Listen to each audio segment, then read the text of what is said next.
Visibility is the rule of the day. Identity is forged by clicks and followers. Social media invites us to post our most cherished personal experiences online, and facial recognition technology tracks our every move. Transparency is a condition of modern times, and often this makes sense. Connectivity is essential to human experience, and to see and be seen is vital to who we are. That said, it still seems that sometimes we put a disproportionately high value on public identity. When transparency and visibility reign, we can forget the value of being alone, of being remote, of being under the radar, and we forget the fact that we're really actually just one small part of a larger collective. So I'm not saying invisibility is always good. In fact, it's not. There are plenty of times when lack of visibility opens us to abuse, neglect, even violence. But still, there are times when stepping out of the spotlight does us good. And as someone who writes about nature and culture and design, I became interested in how this happens and why. And so I spent the last few years talking to a lot of people, scientists, biologists, physicists, psychologists, artists and designers and poets and writers and kids. I talked to a whole bunch of kids. And what I learned was that in a wide range of human experience, invisibility is a positive condition. It enhances our creativity, and it also helps to connect us more both to ourselves and to others. Certainly when we're kids, invisibility is a route to creativity. It's also a route to independence and to resourcefulness. When we're kids, we learn about the ephemerality of language through invisible ink. And those staples in so much of children's literature, the hats, the cloaks, the capes, the rings, all of that stuff that allows kids to think they've disappeared, allow kids to think they're unseen, and in that unseen world, they kind of get this kind of taste of hidden power and secret knowledge. Children also love to experience invisibility spatially.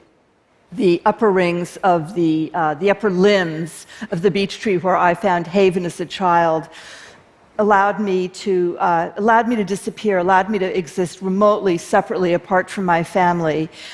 And every limb of that tree was a step towards autonomy. It was the place where my imagination flourished. And it sounds simple looking back on it, but when I was up there, it was really looking back, it was a way to disappear.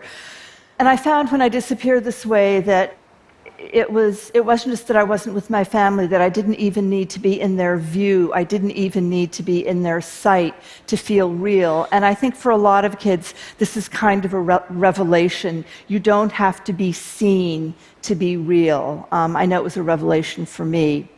And the empire of childhood is full of these spaces: the closet, the attic, the nook under the stairs, the cabinet, wherever it is that kids go to vanish into their own worlds and their own imaginations and their own worlds of private power.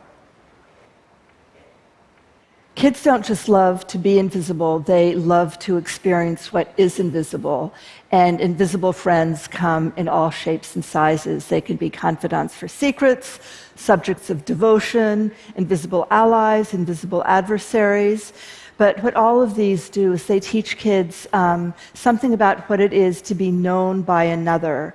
And they also say something to kids about what it is to have this deep core of private awareness that kids sometimes take a while to find.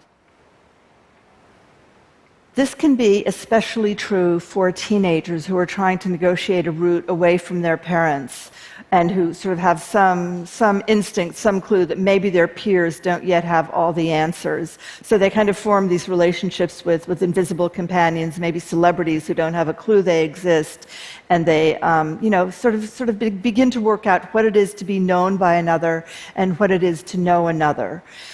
And I think there's something here that maybe carries into adulthood. I think there's something here for most of us. I mean, how many of us have worked out a problem we have with a partner or a friend in a conversation when we're driving in the car all by ourselves, right?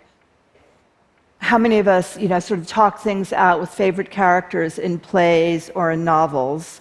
And how many of us just kind of work things out in our mind by having conversations with people who don't happen to be in the room?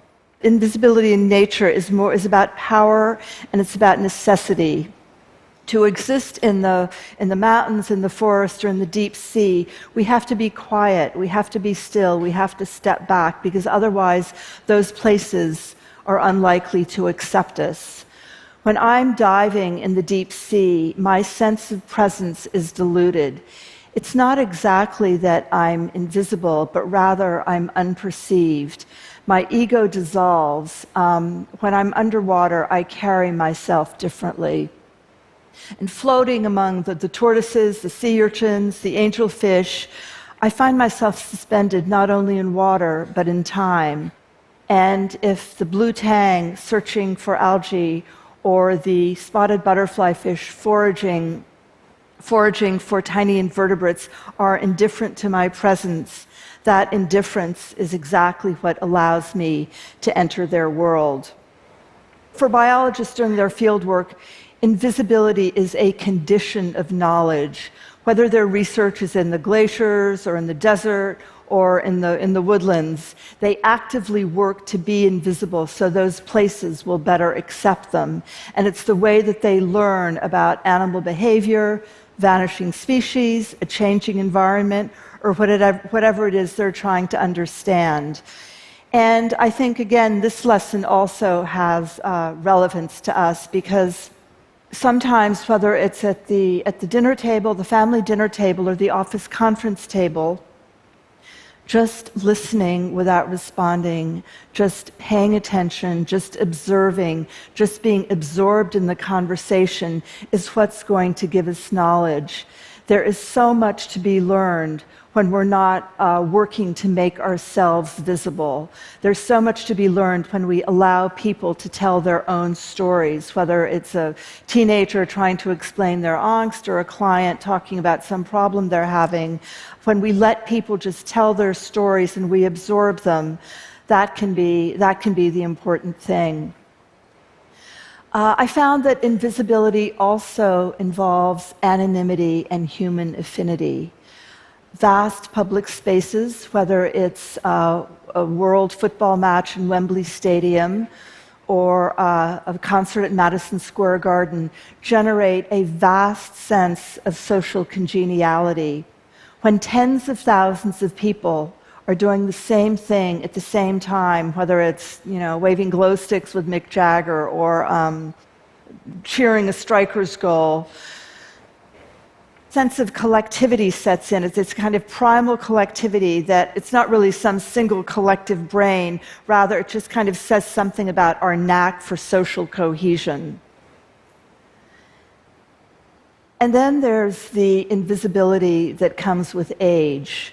And this works to enhance our sense of social empathy.